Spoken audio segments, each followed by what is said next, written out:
four sides: circle, square, triangle and rectangle. One day there began a fight between the friends to find who is the best.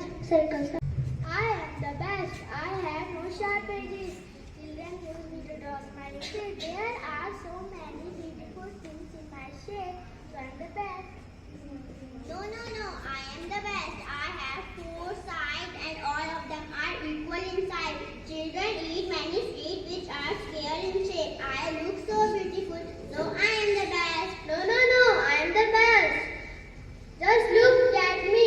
I am so beautiful. I have three sides and three corners. Children use me to draw mountains. There are so many beautiful things in my shape. They also enjoy many mistakes in my shape. So I am the best. No, I am the best. I have four sides. Two are equally long, two are equally short.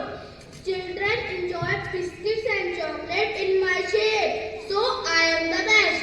No, I am the best. No, I am the best. No, I am the best.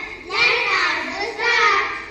Start. Who is the best among us? All of you are friends, then why should you fight? Let me tell you something very important.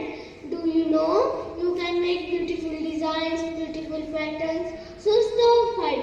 You can make wonders together. The friendly like this moment and promise to not fight again.